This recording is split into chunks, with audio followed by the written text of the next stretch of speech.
The night Melissa left, Jason Cole sat in the dim glow of the living room, Emma curled against his chest. At 2 years old, her tiny hands clutched his shirt as though she could hold the world together by holding him. Melissa's suitcase sat on the bed, packed neatly. Her movements were deliberate, avoiding his eyes, as if his gaze could stop her from leaving. "I can't do this anymore," she whispered, trembling. I need my life back." Jason's chest tightened. Words failed him. He wanted to argue, to promise they could work it out, but he knew it was useless. Her mind was made up. Her heart had already gone. He kissed Emma's forehead. "It's going to be okay," he whispered, though even he didn't believe it. Melissa hesitated. "You'll be okay. You're a good father." Her words should have comforted him, but instead, they made the emptiness grow heavier. He watched her step into the hallway, suitcase rolling quietly, and then the door closed with a soft click. Jason sank to the floor, still holding Emma, staring at the apartment that suddenly felt too quiet. The future stretched before him, filled with challenges he hadn't imagined: braiding hair, packing lunches, stretching a paycheck, being both mother and father. By dawn, Jason made a silent promise to himself.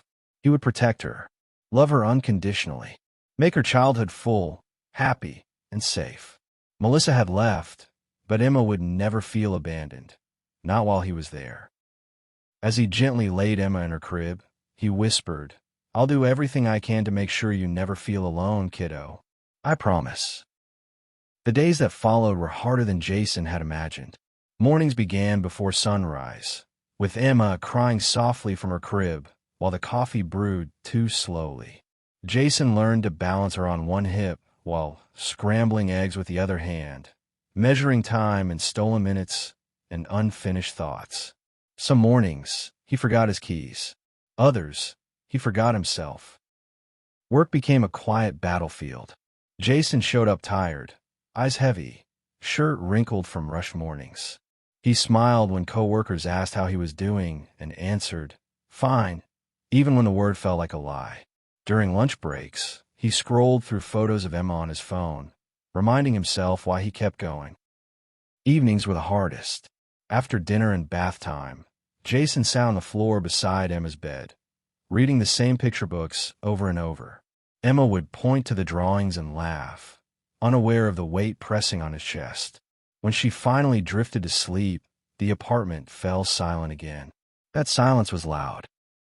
Jason stared at the empty side of the bed, replaying memories he couldn't escape. Late-night talks, shared dreams, promises that felt broken beyond repair. Some nights, exhaustion won before grief. Other nights, grief won easily. Money became tight. Jason skipped meals without thinking about it, choosing diapers over dinner. Pride faded quickly when survival took its place. But in the quiet moments, when Emma wrapped her arms around his neck or rested her head against his shoulder, Jason felt something stronger than fear: purpose. He was learning to stand alone, not because he wanted to, but because Emma needed him to. And for her, he would keep going, one exhausting, hopeful day at a time. Time moved forward quietly, marked by small milestones and unspoken victories. Emma grew from a toddler into a bright-eyed little girl, her laughter filling the apartment in ways Jason never thought possible. She learned to tie her shoes at the kitchen table while Jason made dinner. She lost her first tooth on the living room couch, holding it proudly in her palm as if it were treasure. Jason adjusted his life around her needs. He switched to a job with fewer hours but less pay, trading comfort for presence. He learned to pack lunches shaped like hearts, attend parent-teacher meetings, and cheer the loudest at school events. Every sacrifice felt worth it when Emma smiled. Some nights, Emma asked questions Jason dreaded. "Where's Mommy?" she asked once, her voice small but curious. Jason paused, choosing his words carefully. "She's living her own life right now," he said gently. "But she loves you." Emma nodded, accepting the answer for the moment, though Jason knew the questions would return. Loneliness still crept in during quiet hours. Jason watched couples at the park, families holding hands, and wondered what his life might have looked like if things had been different. But he never let bitterness take root. Instead, he focused on what he had. On rainy afternoons, they built pillow forts and told stories. On weekends, they shared pancakes and laughter, turning ordinary moments into traditions. Jason realized he wasn't just raising Emma. They were growing together. And while the absence of Melissa remained an open space in their lives, it no longer defined them. Love, resilience, and quiet determination filled the gaps, strong enough to carry them both forward. The letter arrived on an ordinary Tuesday. Jason found it wedged between grocery store flyers and overdue bills, the envelope plain and unremarkable. No return address, just his name, written in handwriting he hadn't seen in years. His hands went still. He waited until Emma was doing homework at the kitchen table before opening it, as if the words inside might spill out and disrupt the fragile peace of their home. Jason, I don't know if you'll read this. I don't know if I deserve a reply, but I think about Emma every day. Jason's chest tightened. Melissa. The letter was long and uneven, filled with apologies that arrived years too late. She wrote about mistakes, about fear, about how leaving had been the greatest regret of her life.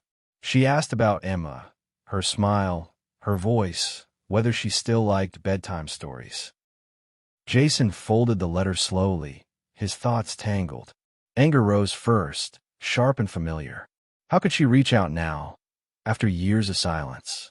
After he had learned to survive without her? That night, Emma noticed his distraction. Dad, are you okay? She asked, pencil paused midair. Jason forced a smile. Just thinking, sweetheart. But sleep didn't come easily. Jason lay awake, staring at the ceiling, the letter heavy on the nightstand. He thought about the nights Emma had cried for a mother who wasn't there, about birthdays and milestones Melissa had missed.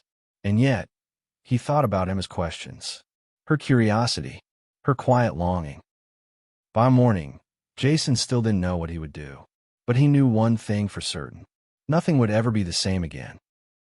Jason didn't respond to the letter right away. Days passed, then weeks. The envelope stayed hidden in his desk drawer, but the words followed him everywhere. He replayed Melissa's apologies while driving to work, while washing dishes, while lying awake at night beside the empty space in his bed. Emma noticed the change. You've been quiet, she said one evening as they folded laundry together. Did I do something wrong? Jason knelt beside her, shaking his head. No, sweetheart. This has nothing to do with you. But that wasn't entirely true. The truth was, every thought he had circled back to Emma. How would this affect her? Was reopening old wounds worth the risk? Jason had spent years building a safe, predictable world for her.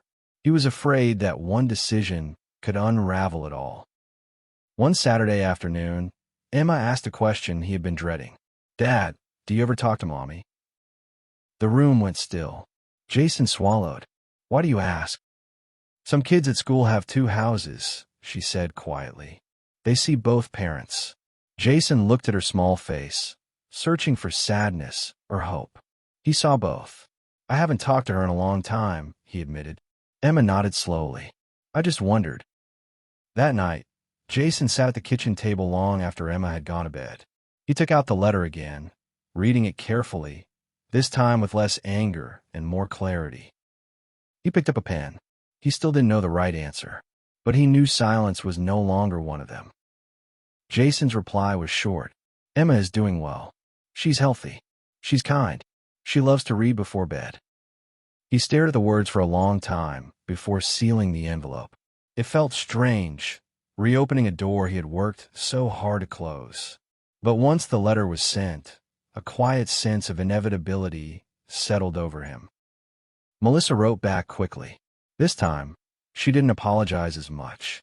She listened. She asked thoughtful questions. She respected boundaries Jason hadn't even known how to name. The letters became a cautious exchange, carefully measured and honest.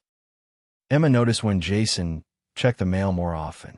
Are you waiting for something? She asked. Jason hesitated.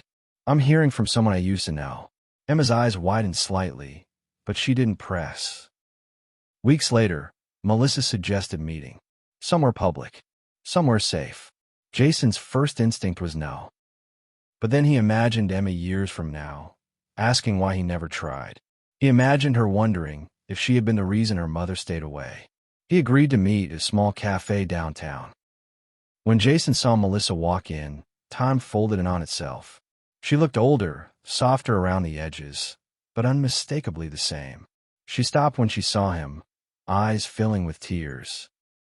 "Thank you for coming," she said quietly. Jason nodded. "This doesn't change the past." "I know," she replied. "I just want a chance to do better now." Jason didn't answer, but for the first time in years, he didn't walk away either.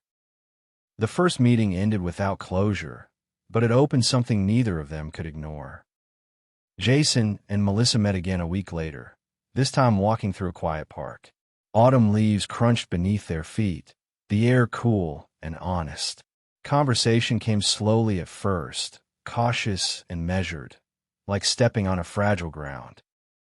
Melissa spoke about the years she'd lost, jobs that never fulfilled her, cities that never felt like home, nights filled with regret. Jason listened without interrupting, arms crossed, heart guarded. "I didn't leave because of you," she said at one point. "I left because I was afraid of who I was becoming." Jason stopped walking. "And what about Emma?" he asked. "She didn't get a choice." Melissa's voice cracked. "That's the part I'll regret forever." Silence followed, heavy but necessary. When Jason returned home, Emma sensed something had shifted. She studied his face during dinner, her curiosity written plainly in her eyes. "Did you meet Mommy?" she asked softly. Jason froze, then nodded. "Yes, I did." Emma didn't smile. She didn't cry. She just absorbed the words. "Is she okay?" she asked. "She's trying to be," Jason replied. That night, Emma hugged him longer than usual. Jason lay awake later, staring at the ceiling, realizing something had changed, not in Melissa, but in himself. For the first time, he wasn't just protecting Emma from the past. He was preparing her for a truth she deserved to know. The first meeting between Emma and Melissa happened on a quiet Sunday afternoon. Jason chose a familiar park, one Emma loved, with wide paths and tall trees. He wanted her to feel safe, grounded, surrounded by places she knew. Melissa arrived early, hands trembling, rehearsing words she never said. When Emma saw her, she stopped walking. Jason knelt beside her. "You don't have to do anything you're not comfortable with," he said gently. Emma studied Melissa's face, searching for something she recognized. "You look like me," she said finally. Melissa smiled through tears. "I think that's the best compliment I've ever received." They sat on a bench, speaking softly. Melissa listened more than she talked, letting Emma lead. She asked about school, favorite books, and what made Emma laugh the most. No promises, no excuses. Jason watched closely, every instinct alert. When it was time to leave, Emma surprised them both. "Can we do this again?" she asked. Melissa's breath caught. "If you want to." Emma nodded. "I think I do." On the drive home, Emma was quiet. Finally, she said, she didn't feel like a stranger. Jason exhaled slowly. He knew the road ahead would be complicated, uneven, and uncertain. But for the first time, it didn't feel impossible. It felt like the beginning of something fragile, but real. Forgiveness didn't arrive all at once. It came in pieces, uneven and unexpected. There were days when Jason watched Emma laugh with Melissa at the park and felt a quiet sense of peace. And then there were days when an old memory surfaced without warning, tightening his chest and reminding him why he had built so many walls. One afternoon, Melissa offered to help Emma with a school project. Jason hesitated before agreeing, the familiar instinct to protect rising inside him. "I'll stay," he said. Melissa nodded.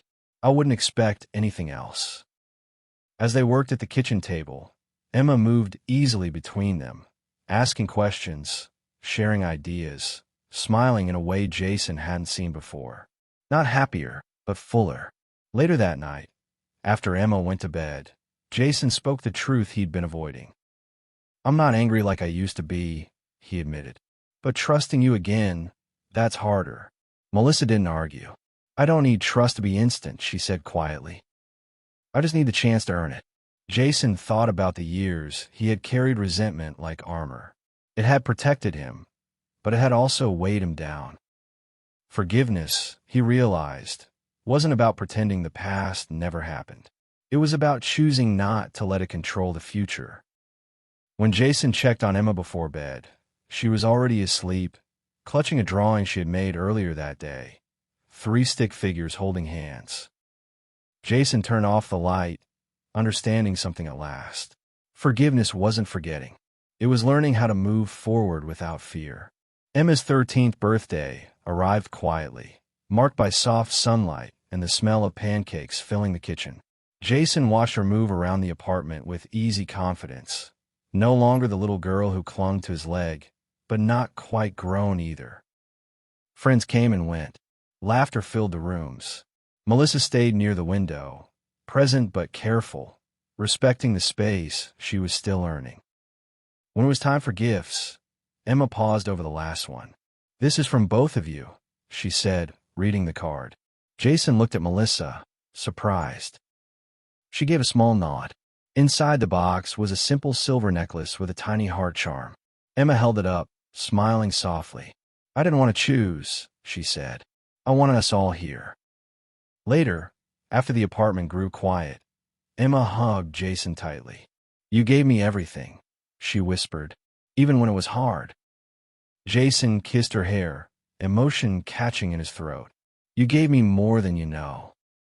As Emma went to bed, Jason stood by the window, watching the city lights flicker below. His life hadn't unfolded the way he planned. It had been harder, lonelier, and filled with sacrifices he never expected to make. But it had also given him purpose, strength, and love deeper than anything he imagined. He never asked life for forgiveness. He never asked for fairness. He never asked for more. Yet somehow, life had given him everything anyway. If this story touched your heart, please like, comment, and subscribe for more emotional stories about family, healing, and second chances.